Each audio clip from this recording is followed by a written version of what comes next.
जी बात हो रही थी रफी साहब की शादी की। बारात उनकी गई थी मजंग, सुना है? मजंग गई थी उनकी बारात, और उनकी वाइफ का नाम था बशीरा। अच्छा। शादी हुई, उसमें से एक बेटा हुआ जिसका नाम सईद था।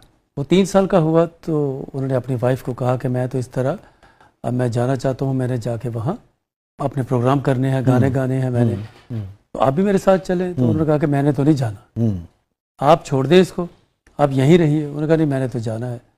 तो उन्होंने कहा कि ठीक है। फिर वो उनको छोड़ के और अपने बेटे को साथ ले गए थे जिसका नाम सईद था।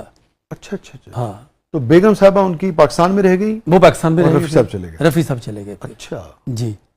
और हमीद भाई क्योंकि साथ साथ थे। हाँ। और मजे की बात आपको ये बताऊं कि जब वहाँ और शफी साहब नहीं गए? नहीं, शफी साहब नहीं गए। शफी साहब शफी साहब तो यहीं पे थे, भाई थे सगे, वो यहीं रहे। वो उनके जो दोस्त थे। हाँ ठीक है, मैं समझ गया। हमीद भाई वो गए। ठीक है। अभी आपको मैं बात जरा थोड़ी सी लेके जाता हूँ। कुछ सालों की बात है, मैं न्यूयॉर्क टीवी में एक प्रोग्राम कर रहा था, तो वहाँ इंटरव्यू मेरा रफ़ी साहब के हवाले से होता है। दूसरे दिन मेरा प्रोग्राम था ओक्लाहोमा में। तो मैं जैसे ही वहाँ लुगाडिया एयरपोर्ट पे पहुँचा तो एक कॉल आई मुझे। तो खातून आगे से बोले कि मेरा नाम ये है और मैं हमीद भाई की बहू हूँ, हमारे पास रफ़ी साहब की वो तस्वीरें, वो चीज़ें हमारे पास हैं जो किसी के पास भी नहीं है, तो वो मैं आपको ज़रूर गिफ्ट करूँगी। तो उनके साथ मेरी बात भी हुई। अब मज़े की बात आपको ये बताऊं कि जब वहाँ उनकी शादी हुई तो एक प्रोग्राम कर रहे थे रफ़ी साहब। तो रफ़ी वहाँ एक लड़की आई हुई थी प्रोग्राम देखने के लिए, तो उन्होंने रफ़ी साहब को पसंद कर लिया। एक शादी उनकी लाहौर मजंग में हुई। जी। मजंग में जो शादी हुई वो बशीरा नामी जी मोहतरमा से हुई। जी। बशीरा साहबा ने जाने से इनकार कर दिया और औलाद हो गई, और रफी साहब अपने बेटे के साथ यहाँ से चले गए। अब ये आप दूसरी शादी की बात करने लगो। ठीक है। अब दूसरी शादी वहाँ पे एक प्रोग्राम में, तो वो जो बल्कीस साहबा थी जो उनकी वाइफ, उनको पसंद कर लिया एक प्रोग्राम में। ठीक है। और जब रफी साहब ने पसंद कर दिया, बिल्कीस साहबा ने पसंद कर लिया। अच्छा, बिल्कीस साहबा को अच्छे लगे। तो उन्होंने कहा कि मैं ना आपसे शादी करना चाहती हूँ। अच्छा। तो उन्होंने कहा कि आप घर में फिर रिश्ता भेजिए आप। हाँ। तो उन्होंने हमीद भाई को बताया हाँ। कि इस तरह उन्होंने मुझे पसंद किया है, तो मैं चाहता हूँ कि यहाँ मैं अब शादी कर लूँ। हाँ। तो वो उनके घर चले गए। हमीद भाई उनके घर गए रिश्ता मांगने के लिए। तो उन्होंने कहा अभी तो हमारी बड़ी बेटी जो है उसकी शादी होनी है। तो हमीद भाई ने देखी भी नहीं थी। तो उन्होंने कहा कोई बात नहीं, वो मैं कर लूंगा उनके साथ। अच्छा। यानी कि जो कुर्बानी उन्होंने दी, अब ये इन बातों का किसी को नहीं पता। हाँ। अब वो हमीद, ये सारी बातें मुझे उनकी बहू ने भी बताई सारी। हाँ। तो उन्होंने फिर हमीद भाई ने कुर्बानी दी, उन्होंने बड़ी वाली के साथ शादी की। रफ़ी साहब ने फिर छोटी वाली के साथ, जिन्होंने पसंद किया था, उनके साथ शादी की। तो यूं फिर हमीद भाई उनके हमजुल्फ हो गए। उनके। और जो कनाडा में फिर मुकीम रहे वो। और फिर उनके वहां से 3 बेटियां और 3 बेटे हुए। रफी साहब और बिल्कीस साहबा के यहाँ पे 6 औलादें, 3 बेटे और 3 बेटियां। 3। और वो जो बच्चा यहाँ से उनके साथ गया था वो भी साथ था। तो टोटल 7 हो गए। वो 7 हो गए, क्योंकि वो इंग्लैंड में चले गए थे, उनको ले गए थे जब गए प्रोग्राम के लिए। तो वो वहां पे उनको छोड़ के आ गए इंग्लैंड में। अच्छा। क्योंकि उस वक्त वो काफी बड़े हो चुके थे। अच्छा। ये फिर आपने खोज लगाया कि रफी साहब जब 65 में वापस आए थे दोबारा? 65 में आए थे, जब उनकी वालदा का इंतकाल हुआ। जब उनकी वालदा के इंतकाल पे ही आए थे या इंतकाल के बाद आए थे? नहीं, इंतकाल पे आए थे। जनाजे में पहुंच सके थे? जी पहुंच गए थे। अच्छा। अपने फ्लैटिस में रहे थे।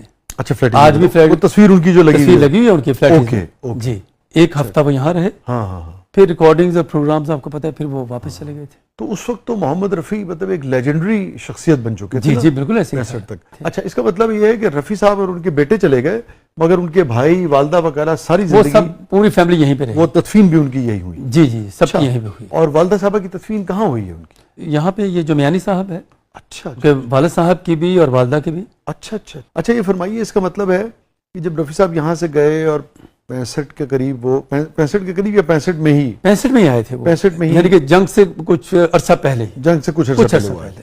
इस अरसे में उनकी अपनी वालदा, शफी साहब से, भाई वगैरह से कोई मुलाकात नहीं? मुलाकात फोन पे बातें तो उनकी होती थी। अच्छा, लेकिन मुलाकात नहीं हुई? जो सिद्दीक साहब से सबसे छोटे भाई, और ये वही चले जाते थे। इतनी सख्ती नहीं थी, तो आना जाना था। लेकिन रफ़ी साहब क्योंकि बिजी इतने हो गए थे, उनके पास टाइम ही नहीं था। अब ये फरमाइए कि जब वो आए तो जो पहली अहलियां थी उनको उन्होंने इब्तिदा में डिवोर्स कर दी थी या वो उनके नहीं, निकाह में डिवोर्स थी? कर दी थी उनको। अच्छा ठीक है, तो वो डिवोर्स ताल्लुक कर खत्म दी- हो गया था। जी हाँ, फिर उसके बाद उनकी डेथ भी हो गई थी।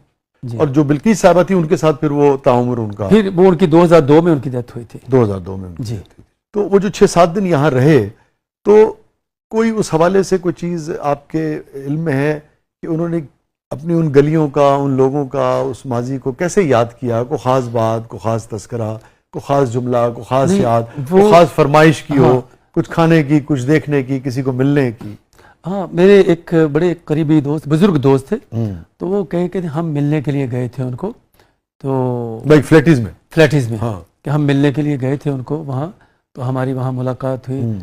तो वो अपनी यहाँ की चीज़ों को बहुत याद कर रहे थे। अच्छा गो कि वो ज़्यादा नहीं निकले थे यहाँ बाहर। अच्छा, भाटी वगैरह नहीं जा सके थे वो? नहीं, गए थे गए थे। बस समझिए कि कुछ वक्त के लिए, ठीक है। ऐसी बस कोई घंटे के लिए, आधे घंटे के लिए गए, लेकिन वो वापस आ जाते थे क्योंकि लोग मिलने के लिए बहुत आया करते थे।